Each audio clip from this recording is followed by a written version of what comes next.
அதிகார பகிர்வு என்பது மிக அவசியமானது.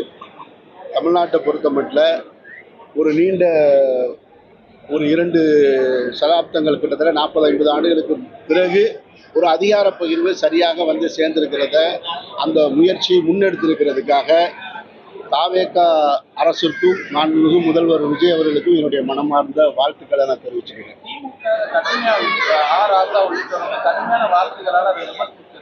இந்த ஆட்சியில பங்கேற்றது வன்னியரசு அதை எப்படி சார் எடுத்துக்க அதை ஒரு கீழ்த்தரமா ஒரு பெண்ணை அடிப்படையா வைத்து அவருடைய பதிவிட்டாங்க. இதுல 2 இருக்கு.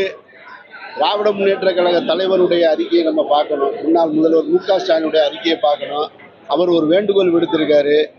அவர் இந்த ஆட்சி அமைஞ்ச உடனே சொன்னாரு, 6 மாத காலம் நம்ம பொறுமையாக இருப்போம், எந்த விமர்சனங்களையும் எடுத்து வைக்க வேணாம், அவங்களுக்கான ஹனிமூன் பீரியடை கொடுக்கணும்னு சொல்லிட்டு அதற்குள்ள செய்தி தொடர்பாளர்கள் அண்ணன் ராசா போன்றவர்கள் இந்த பதிவுகளை போடுவது வந்து ஏற்புடையதில்லை. அவர் இன்னைக்கும் ஒரு அறிக்கை கொடுத்திருக்காரு. திமுக தலைவர் அவர்கள் இதெல்லாம் நீங்க தவிர்த்துருங்க, கடும் சொற்களை பயன்படுத்தாதீங்க, அநாகரிகமான விமர்சனங்களை பயன்படுத்தாதீங்க. அண்ணன் ராசாவுடைய பதிவை நானும் பார்த்தேன். நான் தமிழ்நாட்டில் சமூக நீதி கருத்துக்களை அதிக அளவில் கொண்டு போய் சேர்க்கறதுல மிக முக்கிய பங்கு வகித்தவர் அண்ணன் ராசா அவர்கள். அவர்கிட்ட இருந்து இப்படி ஒரு பதிவு வரும்போது எனக்கே கொஞ்சம் அதிர்ச்சியாக தான் இருந்தது.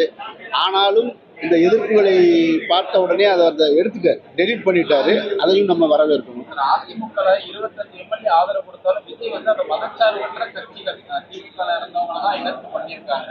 இந்த விஷயத்தை எப்படி பார்க்கலாம்? அவர் ஒருவேளை அந்த கொள்கையில உறுதியா இருக்காருன்னு எடுத்துக்கலாம். அப்படி நம்ம எல்லாத்துக்கும் இப்பவே தீர்வு சொல்லிட முடியாது. எல்லா விஷயங்களுக்கும் அவருடைய ஒவ்வொரு அசைவுகளுக்குமான பின் அரசியல் இருக்கலாம். அதை நம்ம இப்பவே சொல்லிட்டு இதுக்காக செஞ்சாரு அதுக்காக செஞ்சாருன்னு சொல்லிட்டோம்னா அப்புறம் பின்னாடி நம்ம அதை உற்று கவனிக்கிறது தான் சரியானதாக இருக்கும். ஒரு அரசுன்னா இந்த அரசு இல்லை, எந்த அரசாக இருந்தாலுமே சொல்வதற்கு 4 குறைகள் இருக்கத்தான் செய்யும். 4 குறை இல்லாத அரசு உலகத்தில் எங்கேயுமே கிடையாது. அப்படி இருக்கும்போது புதிதாக ஒரு அரசு ஏற்றிருக்காங்க. அது இன்னும் இப்போதான் அமைச்சரவே இன்னைக்கு தான் நேற்றா ஃபார்ம் பண்ணி முடிச்சிருக்காங்க. இனிமே தான் அவங்க பணிகளையே தொடரணும். அதுக்கு முன்னே நிறைய செய்திகள் வருது, நம்ம பார்த்துட்டு தான் இருக்கோம். ஆனாலும் கேட்பதற்கு நிறைய கேள்விகள் இருந்தாலும் இப்போ நம்ம உடனே விமர்சனத்தை வைக்க வேண்டியது அவசியமற்றதுன்னு நான் நினைக்கிறேன். சினிமா துறைக்கு ராஜ்பவன் அமைச்சர் அது ஏற்புடைய கருத்து அல்ல. அப்படிலாம் ஒருத்தர் வந்து அந்த துறை சார்ந்து தெரிஞ்சவர் தான் வரணும் அப்படின்னு சொன்னா, இப்போ அதே விஷால் அவர்களே நடிகர் சங்கத்துக்கு தலைவராக இருந்தார், அதே விஷால் அவர்களே தயாரிப்பாளர் சங்கத்துக்கு தலைவராகவும் இருந்தார். அதனால அப்படி நம்ம சொல்ல வேண்டியதில்லை. முன்னாடி இருந்தவங்கெல்லாம் இப்போ திரைத்துறை சார்ந்தவங்களா இருந்தாங்க அப்படின்ட்டு ஒரு கேள்வி இருக்கு. இதற்கு முன்னால் இருந்ததெல்லாம் செய்தி தொடர்பு துறைக்கு யார் இருந்தாங்க, சினிமாவில் இருந்தால் போனாங்க. அது கொஞ்சம் அவசரப்பட்டு வந்த கருத்தாக தான் நான் பார்க்குறேன். அமைச்சர்கள் நியமனத்தெல்லாம் எப்படி சார் பார்க்குறீங்க? குறிப்பா ரமேஷ் அறநிலையத்துறை அமைச்சர் ஒரு பிராமணரா நீங்க தான் உங்க தொலைக்காட்சிகள் தான் நீங்க தான் வந்து 7 பட்டியல் அமைச்சர் இருக்காங்கன்னு சொல்லி முன்னிலைப்படுத்துறீங்க. வரவேற்கத்தக்கது. அது கேட்பதற்கே மிக சந்தோஷமா இருக்கு. அதே நேரத்தில் 40 ஆண்டுகளுக்கு பின்னால 2 பிராமண அமைச்சர்கள் வந்திருக்காங்கன்ற செய்தியை சேர்த்து சொல்ல ஒரு சின்ன தயக்கம் இருந்துகிட்டே இருக்கு. ஏன்னு தெரியல. என்னை பொறுத்த மட்டும் விகிதாச்சார அடிப்படையில் எல்லாருக்குமே பிரதிநிதித்துவம் வேணும், அதிகார பகிர்வு எல்லாருக்குமே வேணும். 2% அடிப்படையில் குறைவாக இருக்கக்கூடியவர்களுக்கு 2 அமைச்சர் கொடுத்துருக்காங்க. 13% மேலே இருக்க இஸ்லாமியர்களுக்கு ஒரே ஒரு அமைச்சர் தான் கொடுத்துருக்காங்க. யார் கேட்குறது? அவங்க தான் அதை முடிவு பண்ணணும். இப்போ எல்லா கேள்விகளையும் இப்பயே நம்ம வச்சிட முடியாது. அதுக்கு ஒரு காரணம் இருந்திருக்கலாம். ஏன் ஒன்று கொடுத்தாங்க அப்படின்றதுக்கு. ஒருவேளை கூட்டணி கட்சிக்கு ஒன்று கொடுத்ததான்னு என்னை பொறுத்த மட்டும் அதுக்கும் கூடுதலாக இருந்திருக்கணுன்றது என்னுடைய கருத்து.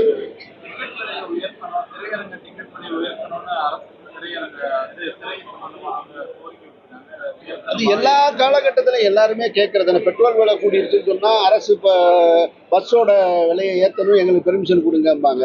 இது எல்லாரும் எல்லா காலகட்டத்திலையும் கேட்கறது. நான் கேட்கறது மாண்புமிகு முதல்வர் அவர்கள்ட்ட, இப்போவாவது டிக்கெட் ரேட்டை தேட்டரில் முதல்ல விற்கிறாங்களான்னு சொல்லி உங்கள் ஆட்சியிலேயாவது விற்க முடியுதான்னு பார்ப்போம். ஒரு புதுப்படம் வரும்போது 500 ரூபாய் 1000 ரூபான்னு இல்லாமல் டிக்கெட் ரேட்டு கொடுத்தாலே போதுமானது அப்படின்றது என்னுடைய கருத்து. காங்கிரஸ் வந்து கடுமையாக கண்டனம் எப்படின்னா 2G உங்களை காப்பாற்றினதே நாங்கள் தான்.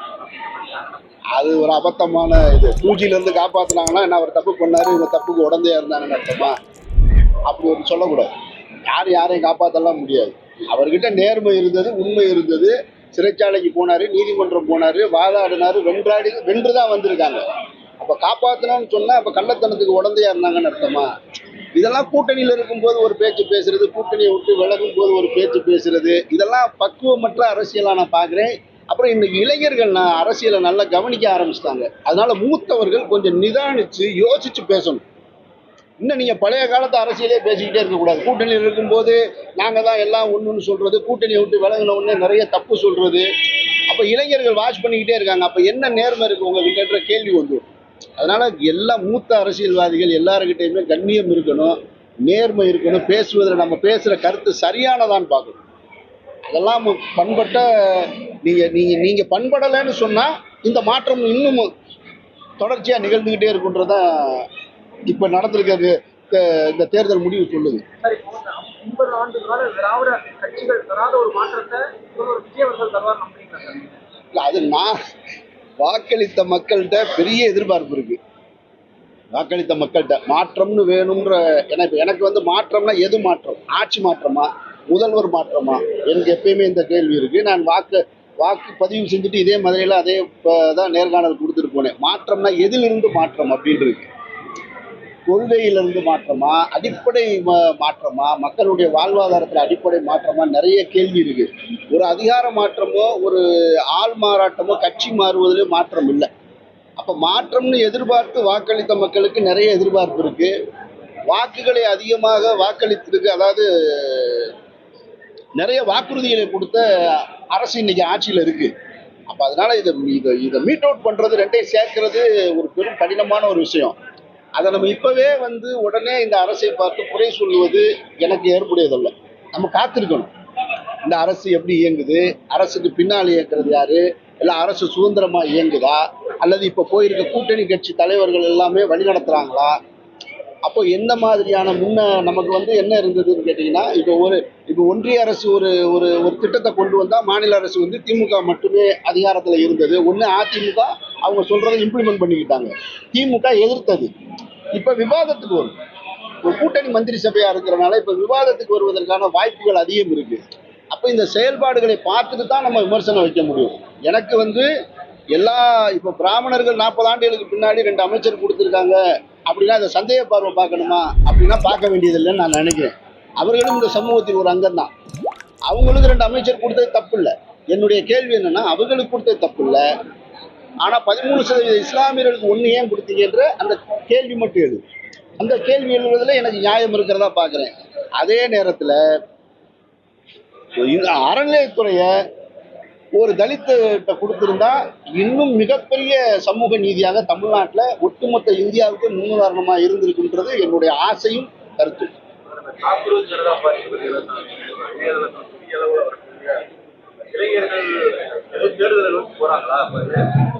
சார், நீங்க தொடர்ச்சியா 10 ஆண்டுகள் ஒரு ஆட்சியை பார்த்துட்டீங்க, அல்லது தொடர்ச்சியாக 15 ஆண்டுகளுக்கு மேல ஒரு பார்த்துட்டீங்கன்னு சொன்னாலே நெக்ஸ்ட் ஜெனரேஷன் வந்துட்டாங்கன்னு அர்த்தம். அப்ப புதிய தலைமுறை வரும்போது ஒரு மாற்றத்தை விரும்புவாங்க.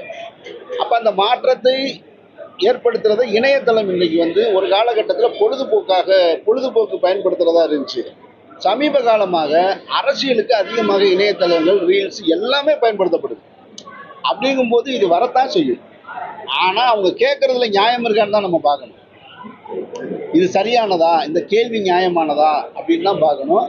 எந்த இளைஞர்களுடைய தன்னெழுச்சியையும் யாரும் தடுத்துட முடியாது. அதை வந்து நீங்க அணையே போட்டுற முடியாது. அப்ப நம்ம சரி செஞ்சுக்க வேண்டியிருக்கு. நாம ரொம்ப சரியா இருந்திருப்போம். இப்ப நம்ம அப்பாவே இருப்பாரு, ஒரு பெரிய ஸ்கூல் வாத்தியாரா இருந்திருப்பாரு, அவர் பல பேருக்கு பாடம் எடுத்தவரா இருப்பார், அவரே வாத்தியாரா இருந்திருப்பாரு. ஆனா இன்னைக்கு மாணவன் வந்து வேற ஒரு இடத்துல போய் படிச்சுட்டு வேற ஒண்ணு வந்து அப்பாவுக்கு சொல்லி கொடுப்பான். அப்ப அப்பாவா இருந்தாலும் வாத்தியாரா இருந்தாலும் ஒரு பள்ளிக்கூடத்துக்கு தலைமை ஆசிரியரா இருந்தாலும் கேட்டுக்க வேண்டிய அவசியம் இருக்கு. கால மாற்றத்தை நம்ம உணர்ந்து செயல்பட வேண்டியது ஒவ்வொரு அரசியல் கட்சியும் கடமைன்னு நான் நினைக்கிறேன். சார், தமிழக அரசியல்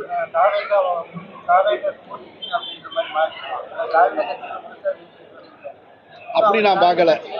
தாவேகாவும் ஒரு திராவிட கட்சி தான்.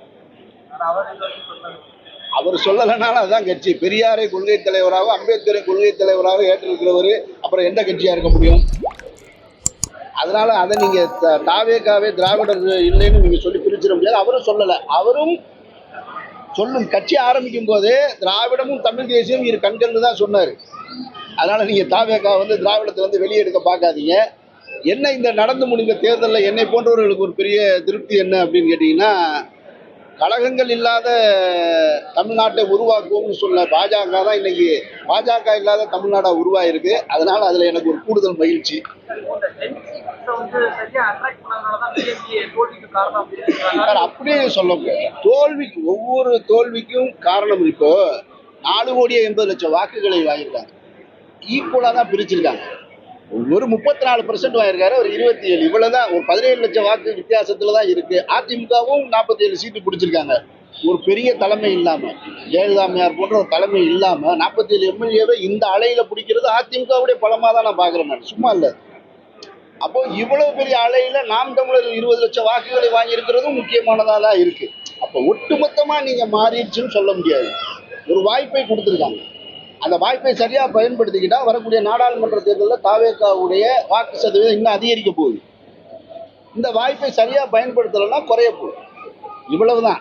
இதுல ஜென்சி அது இதுலாம் கிடையாது. எல்லா காலகட்டத்திலையும்